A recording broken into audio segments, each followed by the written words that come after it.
오늘 여호와를 찾으라라는 제목으로 아모스 5장의 말씀을 함께 나누도록 하겠습니다. 이 아모스서는 소예언서 중에 세 번째 등장하는 책입니다. 잘 알고 계시는 것처럼 아모스는 목자이면서 동시에 농부였던 매우 평범한 사람입니다. 제사장도 아니었고 선지 학교를 다니던 그러한 선지자도 아니었는데 평범한 일을 하던 이 아모스가 어떤 연고로 하나님께 부르심을 받은 것인지 그 말씀을 통해서 오늘날 우리의 시대와 또 우리의 모습들을 비추어 보는 그러한 시간이 되실 수 있기를 바랍니다. 이 아모스라고 하는 선지자가 활동할 때 그때 임금이 북이스라엘의 여로보암 2세였습니다. 이 여로보암 2세는 북이스라엘의 왕들 중에서 가장 번성한 나라를 이끌었던, 경제적으로, 군사적으로, 그리고 영토 면에서도 가장 넓은 그런 영토를 소유했던, 한마디로 성공한 왕이라고 할 수 있습니다. 무려 41년 동안 북왕국을 다스리면서 북왕국을 강대국의 반열에 올려놓은 그러한 왕이었습니다. 그런데 이 왕에 대한 열왕기서의 평가는 매우 부정적이었습니다. 아마 세상의 역사 같으면 성공한 왕으로, 위대한 왕으로 여러 가지 업적을 칭송하였을 텐데 이 열왕기에서는 그가 한 일에 대해서 칭송하기보다는 그가 왜 부정적인 왕이었는지만 간략히 언급을 하고 있습니다. 열왕기하 14장 24절을 보면 그는 여호와 보시기에 악을 행하였고 여로보암의 죄에서 떠나지 않았다, 이렇게 평가를 하고 있습니다. 이 여로보암의 죄에서 떠나지 않았다고 했을 때의 이 여로보암은 북이스라엘의 1대 왕인 여로보암 1세를 가리킵니다. 공교롭게도 이 아모스가 활동할 때의 왕의 이름도 여로보암이기 때문에 그래서 이 아모스 당시의 왕을 여로보암 2세라고 칭하고 있습니다. 그렇다면 이 여로보암의 죄가 무엇일까요? 대부분 북이스라엘의 왕들을 평가하는 데 있어서 이들이 여로보암의 죄에서 떠나지 않았다, 이런 평가가 계속 반복적으로 나옵니다. 도대체 무슨 죄를 지었길래 대대로 이 여로보암이라고 하는 왕의 이름이 이렇게 거론되고 있는지, 열왕기상 12장을 보시면 이 여로보암의 죄에 대해서 이렇게 말합니다. 이 여로보암이 북이스라엘이라고 하는 새로운 나라를 일구면서 베델과 단에 금송아지를 두었습니다. 그리고 레위 자손이 아닌 아무 백성이나 그가 원하는 대로 제사장을 삼으면서 그 나라의 정체성을 우리도 하나님을 잘 믿는 백성이다 라는 것을 과시하고자 했습니다.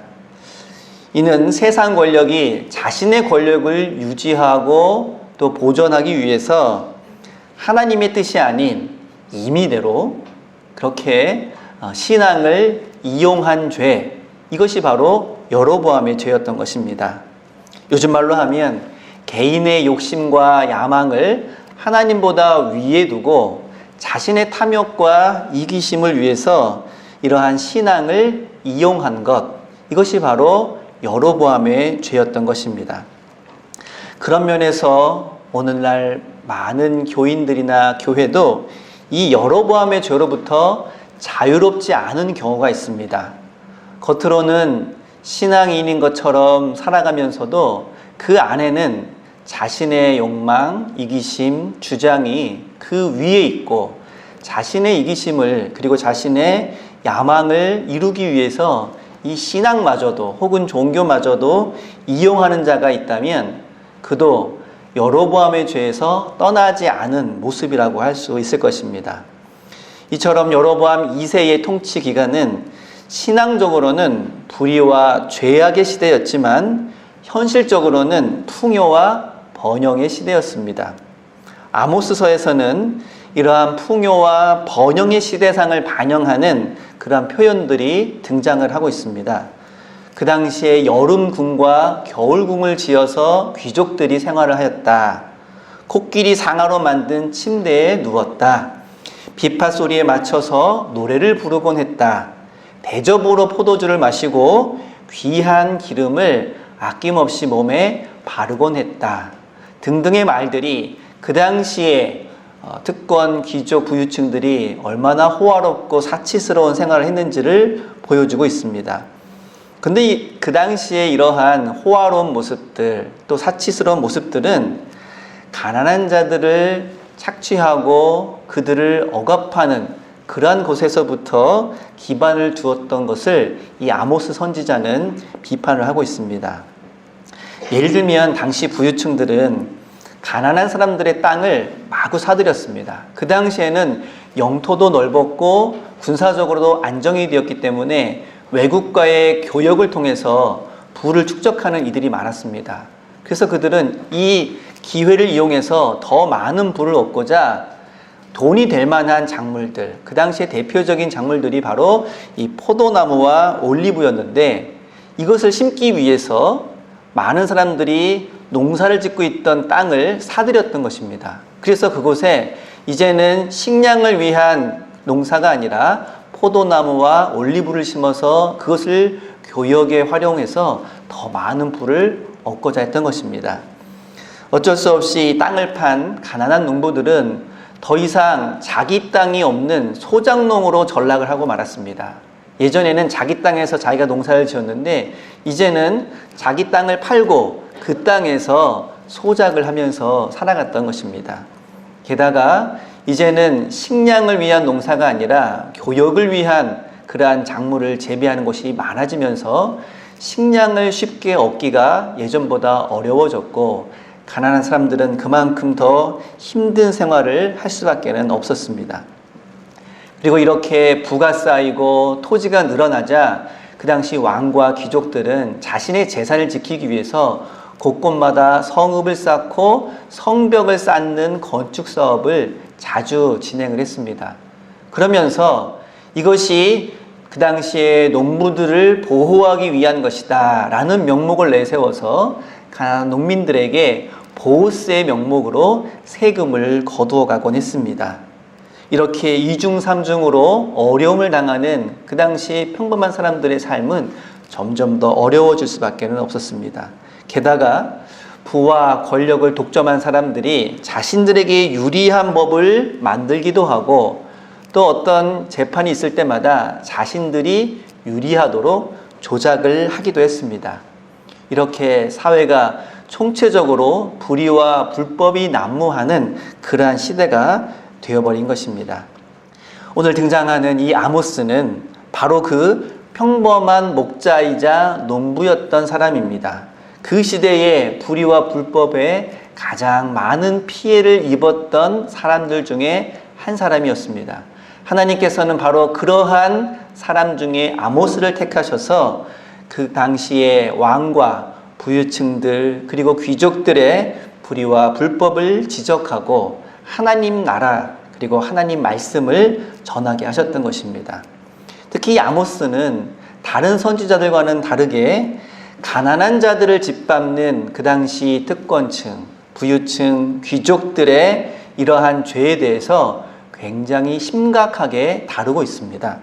그래서 아모스와 아모스 이후의 선지자들은 이러한 현실이 하나님을 떠난 결정적인 증거다라고 보면서 이를 적극적으로 비판하였습니다.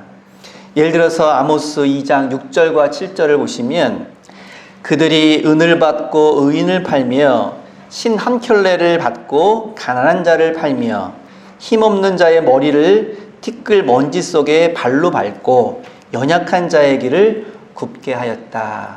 매우 구체적인 그 당시 시대상을 반영을 하고 있습니다. 3장 10절에서도 자기 궁궐에서 포악과 겁탈을 쌓는 자들이 바른 일 행할 줄을 모르느니라 여호와의 말씀이니라 라고 비판합니다. 4장 1절에서는 사마리아 산에 있는 바산의 암소들아, 여기에서 이 바산의 암소는 그 당시 특권층과 귀족들을 가리키는 말입니다. 이 말을 들으라. 너희는 힘없는 자를 학대하며 가난한 자를 압제하며 가장에게 이르기를 술을 가져다가 우리로 마시게 하라 하는도다. 오늘 본문인 5장 11절 12절에서도 너희가 힘없는 자를 밟고 그에게 미래 부당한 세를 거두었은즉 너희가 비록 다듬은 돌로 집을 건축하였으나 거기 거주하지 못할 것이요 아름다운 포도원을 가꾸었으나 그 포도주를 마시지 못하리라. 너희의 허물이 많고 죄악이 무거움을 내가 아노라.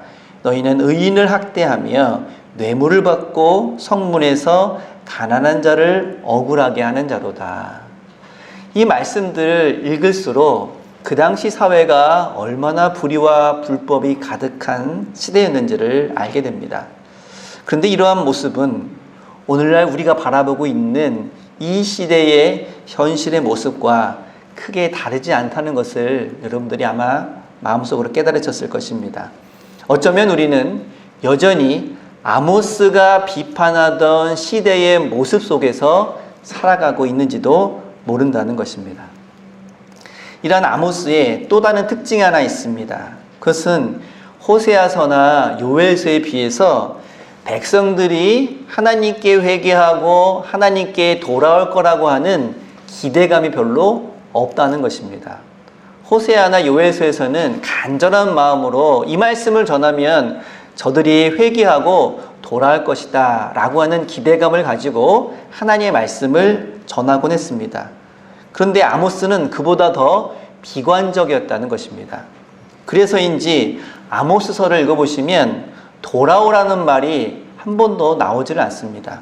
오히려 4장 6절부터 11절에 보시면 너희가 내게 돌아오지 아니하였다 라는 말이 5번 등장합니다. 돌아오라는 말이 아니라 돌아오지 않았다 라고 하는 판단이 더 앞선다는 말입니다. 이미 돌아오기에 실패한 이스라엘 백성들을 책망하는 아모스의 그러한 선포를 볼 수 있습니다. 물론 오늘 본문 중에 4절과 6절에서처럼 여호와를 찾으라 그리하면 살리라 라는 말이 나오긴 합니다. 그래서 아모스도 그 당시 이스라엘 백성들에게 회개를 촉구하고 있습니다. 하지만 그 회개의 촉구는 많은 사람들이 이 말씀을 듣고 하나님께 나올 것이다 라는 기대감에서 하는 회개의 촉구가 아니라 이 말을 듣고 혹시 소수의 한두 명이라도 하나님 앞에 나올 수 있으면 다행이겠다. 그래서 그 전체적인 분위기가 아마 대부분의 사람들이 아무리 내가 이 말씀을 전해도 하나님께 나오지는 않을 것이다 라고 하는 좀 더 비관적인 심정으로 이 말씀을 전하고 있는 것입니다. 오늘 본문인 15절에서도 만군의 하나님 여호와께서 혹시 요셉의 남은 자를 불쌍히 여기시리라. 여기에 나오는 이 혹시라는 말이 희망적이기보다는 굉장히 비관적인 아모스의 마음을 전해주고 있습니다. 하나님 앞에 회개하고 돌아오는 소수의 남은 자 외에는 하나님의 심판을 피할 수가 없을 것이다 라고 하면서 아모스는 하나님의 심판에 더 초점을 맞추고 있습니다. 만약 구약의 선지자 중에서 오늘날 이 시대에 한국 교회와 한국 사회에 누군가가 와서 하나님의 말씀을 전하는 선지자가 있다면 그 선지자는 호세아 같은 선지자일까요? 요엘 같은 선지자일까요? 아니면 아모스 같은 선지자일까요? 호세아나 요엘처럼 희망을 품고 회개하고 하나님께 돌아오라 라고 열정적으로 외치는 선지자가 이 시대에 과연 어울리는 선지자일까? 아니면 아모스처럼 돌아오라고 할 필요성조차도 느끼지 못하고 오직 책망으로만 일관하는 너희는 이미 틀렸다. 너희 중에 하나님께 나올 자는 극히 극소수에 불과하다 라고 하는 비관적인 말을 하는 그런 선지자가 더 어울릴까? 여러분 한번 생각해 보시기를 바랍니다. 여러분들이 바라보고 있는 오늘날의 이 세상과 그리고 교회의 모습은 어떤 모습입니까? 개인적으로 저는 아직까지는 이 아모스 선지자보다는 호세아나 요엘 같은 선지자가 와서 하나님의 말씀을 전하는 그런 상황이 되기를 간절히 기도하고 있습니다. 이것이 저의 개인적인 바람일지 아니면 정말로 그러한 가능성이 우리에게 있는지는 아마 우리가 앞으로 어떤 모습으로 하나님 앞에 설지에 따라 달라질 것입니다. 이렇듯 아모스 선지자의 선포는 굉장히 단호하게 느껴집니다. 그것을 보여주는 또 하나의 말이 있는데 그것이 만군의 하나님 여호와라는 말입니다. 아모스서를 읽어보시면 이 만군의 하나님 여호와라는 말이 12번 정도 등장을 하고 있는데 오늘 읽은 5장에서 4번 정도 나옵니다. 만군의 하나님 여호와, 여러분도 구약성경을 읽어보시면 가끔 접하셨을 말인데 이 말의 뜻은 하나님께서 기존의 질서를 전복하시고 뒤집어 엎으시고 새로운 하나님의 질서를 세우신다, 이런 뜻입니다. 예언자들이 이 말을 사용할 때는 예전에 죄와 허물과 불의가 가득한 이 세상을 하나님께서 뒤집어 엎으시고 새로운 하나님의 질서를 세우신다라는 굉장히 두렵고 떨리는 말씀입니다. 물론 구원의 은혜를 우리에게 허락하신다라는 의미가 분명히 있지만 그것을 위해서라도 지금의 잘못된 모습들, 지금의 허물들은 결코 하나님이 그냥 두시지 않겠다라고 하는 것이 전제가 되어 있습니다. 상황이 이런데도 그 당시 이스라엘의 이러한 귀족들, 부유층들, 왕과 또 특권층들은 그들의 탐욕과 그리고 사치와 우상 숭배를 그칠 줄을 몰랐습니다. 무엇이 잘못된 것인지도 알아차리지 못했다는 말입니다. 그러면서도 뻔뻔하게 우리가 믿는 이 하나님께 제사만 잘 드리면 하나님께서는 우리를 반드시 축복해 주실 것이다 라고 하는 잘못된 생각에 빠져 있었습니다. 그들에게 하나님은 제사의 하나님이었던 것입니다. 그들의 머릿속에 그리고 있는 하나님은 제사만 잘 드리면 만사 오케이신 하나님, 여기에 머물러 있었던 것입니다. 하지만 아모스는 그것이 아니라고 말합니다. 하나님은 결코 제사의 하나님이 아니라 공의의 하나님이십니다. 이것이 아모스가 가장 강조하고 있는 내용입니다. 공의롭지 않은 사람들이 드리는 제사는 공의로운 하나님께서 받지 않으신다라고 아모스는 힘주어 말합니다. 아모스 5장 21절과 22절에 내가 너희 절기들을 미워하여 멸시하며 너희 성회들을 기뻐하지 아니하나니 너희가 내게 번제나 소제를 드릴지라도 내가 받지 아니할 것이요 너희의 살찐 희생의 화목제도 내가 돌아보지 아니하리라. 만약 하나님이 제사의 하나님이라면 이렇게 화려하게 이렇게 거창하게 드리는 제사를 받으시고 기뻐야 하셔야 하는데 하나님은 제사의 하나님이 아니라 공의의 하나님이시기 때문에